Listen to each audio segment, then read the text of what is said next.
When my little sister was a year or so old, my dad had finally bought a new house. Our last one had 2 bedrooms, and that was an issue when you have 6 kids. I didn't notice anything at first. My sister, let's call her Lucy, wasn't able to talk or do anything on her own.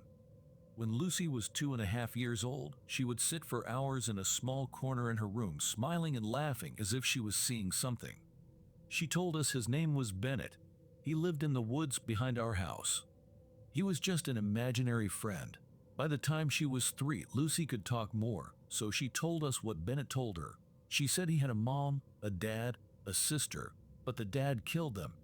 He was a mean daddy. She told us that Bennett liked to eat sheep and elk in the woods. We lived near farms and elk-protected land.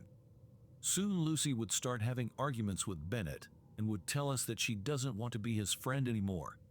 We had a playroom in the house, and in the ceiling was an entrance to the attic. It wasn't built at all, so it was only insulation. But soon Lucy would refuse to enter the room because the mean daddy is hiding in there.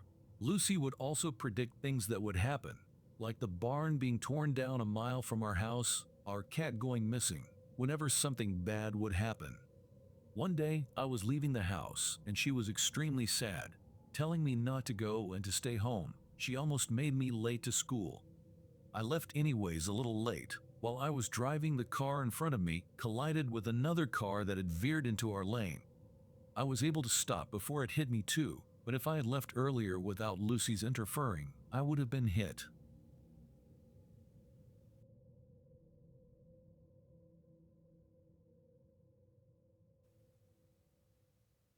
I lived with them and I can see them. I'll explain, but it's a long story.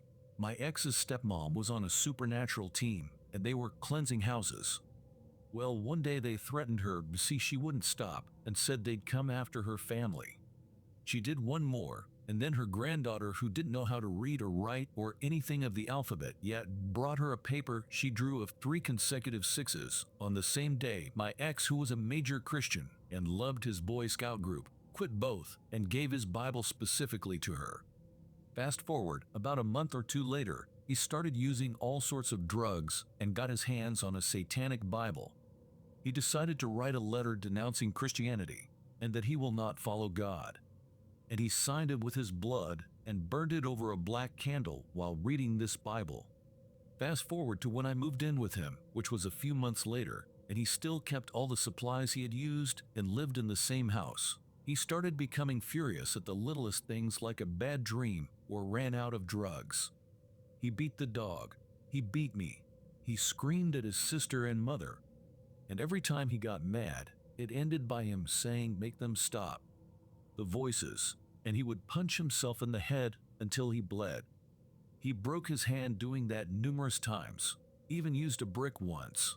His stepmom and dad were constantly telling him to come over and get prayed over, but any talk of religion bothered him, and he didn't know why. Finally, when I brought it up, he got furious, but that day we had the worst luck we had ever had. I'm talking, if anything could break, it did, and a bunch of other little things. I brought it up again. He listened. I kept researching it to be sure it wasn't simply a mental illness. This one portion stuck out, saying, if they fall asleep or get tired when you talk about it, they have demonic oppression. The step before possession. I tried it without telling him what I found, and I kid you not, he almost fell asleep mid-sentence twice. Then I told him. Then we started hearing the footsteps and creaking constantly upstairs when no one else was home. All of my cross necklaces broke within a week. We made matching bracelets and engraved faith into them. I worked at a craft store, and that was part of my job, to make crafts. His broke within 5 minutes. Fixed it. It broke again few minutes later. He got a Christian Bible and his crucifix from when he was younger and hung that above our bed and kept the Bible with him, and it was gone for a short time. He started slacking with it and then took it all down again. Got mad again. Next time he was mad, he didn't punch himself, but he still hit everything else, only this time his pupils completely changed shape. I ran out of the room. We made up, and later I started seeing shadows behind me again. Everywhere I looked, they were near us, just the outline of a person. Fast forward later, I came home from work. We had a fight before I left, and he was still mad. I walked in, and he got up from laying on the couch. He might gotten up, but what I saw under him is ingrained into my memory. It looked like how you would imagine an aura would, all blurry, and you can feel what they feel. Only this was black, blacker than anything I had seen before, and it instilled such terror in me, I couldn't speak. I knew it saw me see it. He couldn't see it at all. Fast forward later, I saw another I have yet to identify. By identify, I mean I found someone who did some research on them and had similar experiences and came up with I saw tons of shadow people and a real-life dementa, for lack of a better description. The other one looked more like a person than any other one I saw, and I'm still looking for answers. I've seen tons more. If anyone is interested in hearing, let me know. Sorry for the length of this. While I was still with him, we decided to go to get him prayed over. His stepmom was able to speak in tongues and prayed over him in tongues.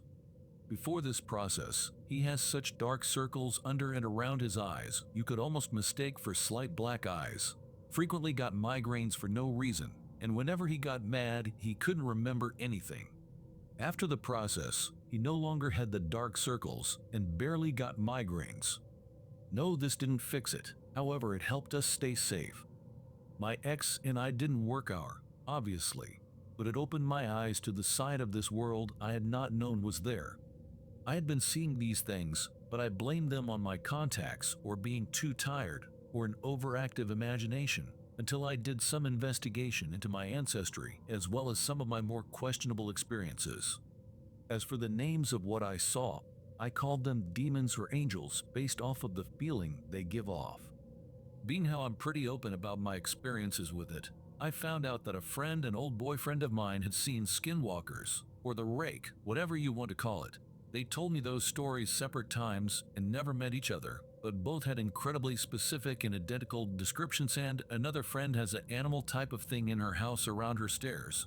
Fun fact, 2 of her family members tripped on something at the top of her stairs and died in the same spot, and you can sometimes see the outline of an animal, and the most spirits in her area that I've ever felt/encountered.